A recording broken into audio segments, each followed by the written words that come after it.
Hello दोस्तों, कैसे हैं आप सब। उम्मीद करता हूँ आप सब अच्छे होंगे, स्वस्थ होंगे, मस्त होंगे।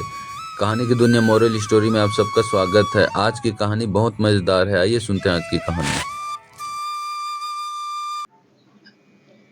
श्रीनिवास नाम का एक बालक अपनी दादी के साथ एक नए गांव में रहने आया।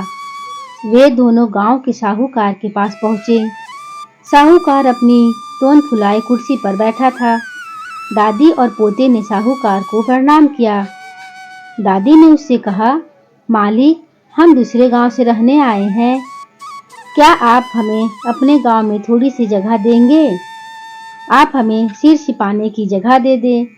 बदले में हम आपके घर के काम कर दिया करेंगे। साहूकार ने मन में सोचा, बिना दाम के 2 मजदूर मिल रहे हैं, इन्हें क्यों छोड़ा जाए। वह मान गया।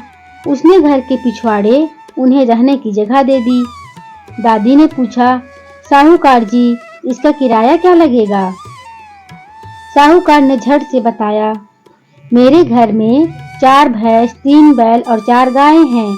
उन सबको चराना होगा। उनके गोबर को पाथ कर उपले बनाने होंगे और उपले बेचकर उनके पैसे मुझे देने होंगे। वही उसका किराया होगा। दादी और पोते ने साहूकार की शर्त मान ली। उसी दिन से दादी तो साहूकार के घर का काम करने लगी और पोते ने गांव में ही कोई काम ढूंढ लिया। उनका जीवन अच्छा से चलने लगा। एक दिन की बात है, साहूकार के दरवाजे पर फटे हाल एक भिखारी आया। साहूकार ऊंची आवाज में बोला, चलो चलो, आगे बढ़ो, मेरे पास कुछ नहीं है। वह भिखारी घूमकर पिछवाड़े की ओर आ गया। दादी को उस पर दया आ गई। घर में जो खाना बना हुआ था वह उसने भिखारी को दे दिया। विदा होने से पहले भिखारी दादी की हथेली पर एक दमड़ी रखते हुए बोला, माँ, तुम इससे अपने पोते के लिए मुरमुरे खरीद लेना।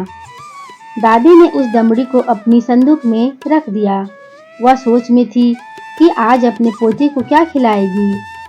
तभी उसका पोता खेत से आया। वह भूखा था। दादी ने पोते को सारी बात बताई और कहा, संदूक में से दमड़ी लेकर कुछ खरीद ला। जैसे ही पोते ने संदूक खोली, सोने की चमक से सारी झोपड़ी जगमगा उठी। उन्होंने सोना बेचकर सुंदर मकान बनाया, जमीन खरीदी, बैल खरीदे और बड़े किसान बन गए। उनकी समृद्धि देखकर सेठ ने सोचा, काश मैंने उस भिखारी को न भगाया होता। एक दिन वह भिखारी फिर उसके द्वार पर आया, जिसे बहुत समय पहले उसने भगा दिया था। साहूकार दौड़कर बाहर आया और भिखारी को सम्मान के साथ अंदर लेकर गया। उसके बाद थाली में 56 व्यंजन सजाकर उसके सामने ले आया। मुस्कुराते हुए भिखारी ने छक कर भोजन किया। जाते हुए वह साहूकार को भी एक दमड़ी दे गया। दमड़ी हाथ में आते ही साहूकार की खुशी का ठिकाना न रहा। उसने दमड़ी को बड़े जतन से अपनी तिजोरी में रखकर ताला लगा दिया। उस रात उसे नींद नहीं आई। वह बार बार तिजोरी के पास आता और फिर बिस्तर पर लेट जाता। इस तरह पूरी रात घूमते हुए बीती।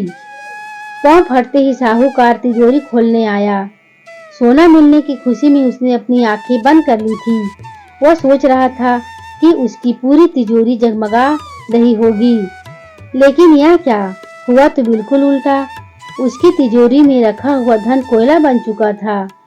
साहूकार समझ गया कि यह सब करने का फल है। दादी ने निस्वार्थ भाव से भिखारी को भोजन कराया था, इसलिए उन्हें वैसा ही फल मिला। उसने लालच में आकर भिखारी को भोजन दिया था, सो ऐसा फल मिला।